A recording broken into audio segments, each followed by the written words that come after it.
ئەم کاتتان باش.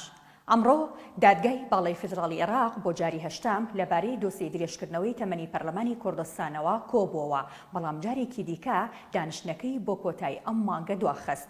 دانیشتنی داهاتووی دادگاکە لەبارەی پەرلەمانەوە خراوەتە 30 ئەم مانگەوە و هێشتا ڕوون نییە کە لە دانیشتنی نوێمیشدا بڕیار دەدات یاخود نا، بەڵام ئەگەر درێژکردنەوەی تەمەنی پەرلەمان بەنە دەستووریدا بنێت ئەوە سەرجەم بڕیارەکانی پەرلەمان لەو ماوەیەدا هەڵدەوەشێنەوە با بڕیاری کاراکردنەوەی کۆمسیۆنیشەوە. لەبارەی دانیشتنەکەی ئەمڕۆوە دکتۆر یوسف محەممەد سەرۆکی پێشووی پەرلەمانی کوردستان بە زوومی ڕاگەیاند وردبینی زیاتر لە دۆسیەکەدا دەکرێت و کۆمسیۆنی عێراقیش بە فەرمی وەڵامی دادگای فیدراڵی داوەتەوە کە دەتوانێت هەڵبژاردنەکانی هەرێم بەڕێوە ببات.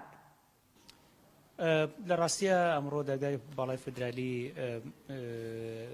بۆ ئەوە کۆبوویەوە چونکە لە دانیشتنی پێشوو کۆمسیۆنی باڵای هەڵبژاردنەکانی عێراقی داخەڵ کرد بۆ ئەوەی لە کۆمسیۆن بپرسێکایە ئەکرێ هەڵبژاردن ئەنجام بدات، ئەتوانێت هەڵبژاردننی پەرلەمانی کوردستان ئەنجام بایان نە. ئەمڕۆ کۆمسیۆن وەڵامی خۆیان ناڕاستی دادگای باڵای فیدرالی کرد و ئامادەییان دەربڕیوە کە لە ڕووی سەرپەرشتیکردن و ڕێخستنی کارەکانی هەڵبژاردننی پەرلەمانی کوردستانەوە ئەو کارە ئەنجام بن. بۆیە دادگای باڵای فیدرالی دەرگای دادبینی داخستەوە جارێکی تر و بڕیاریدا کە ڕۆژی 35 دوا بڕیاری خۆی لەسەر کۆی دۆسیەکە ڕابگەێنە. وەرگرتنی ئەم وەڵامە فەرمیەی کۆمسیۆنی عێراق بۆ دادگای فیدراڵی کە ئامادەی خۆی دەربڕیوە بۆ بەڕێوەبردننی هەڵبژاردنەکانی هەرێم لە کاتێکدایە کە پارتی وەکێتی کێشیان لەسەر کۆمسیۆنەکەی هەرێم هەیە و پارتی دەڵێت کۆمسیۆن کارا کراوەتەوە و ئامادەکاری بۆ هەڵبژاردن دەکات، بەڵام یەکێتی دژە و دەڵێت کاران نەکراوەتەوە.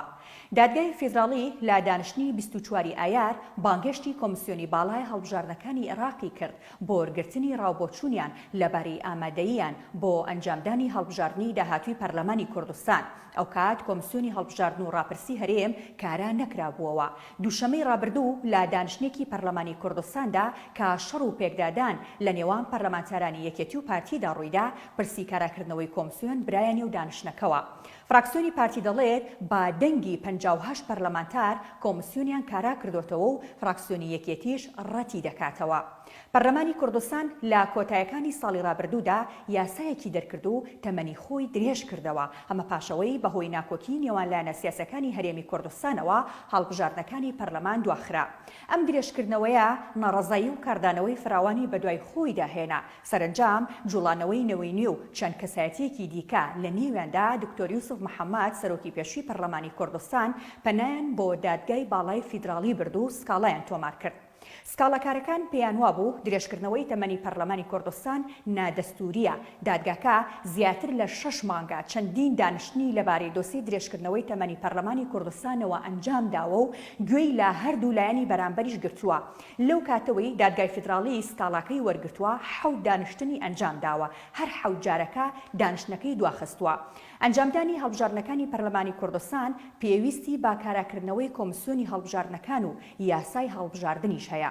هەرچەندە فراکسیۆنی پارتی ڕایگەاندووە لە دانیشتنەکەی دووشەمەی پەرلەماندا کۆمسیۆن کارا کراوەتەوە، بەڵام ئەگەر دادگای فیدراڵی لە دانیشتنەکەی 30 ئەم مانگەدا بڕیاریدا بەوەی درێژکردنەوەی تەمەنی پەرلەمانی کوردستان نادەستوریە، ئەوە بڕیاری کاراکردنەوەی کۆمسیۆن هەڵدەوەشێتەوە و لە هەمان کاتیشدا پەرلەمان ناتوانێت یاسای هەڵبژاردن هەموار بکاتەوە. لەو حاڵەتەشدا هەرێم دەکەوێتە نێو قەیرانێکی دیکەوە. لە لایەکی دیکەوە ڕەنگە بڕیارەکەی دادگای باڵای فیدراڵی ببێت بە دەرچەیەک بۆ ڕزگاربوون لەو قەیرانە، بەتایبەت ئەگەر هەرێم پابەند بێت پێوەی. لەو حاڵەتەشدا ئەنجامدانی هەڵبژاردنەکانی پەرلەمانی کوردستان بە گوێرەی یاسا کۆنەکە دەبێت کە هەڵبژاردنەکانی 2018 پێ ئەنجامدرا.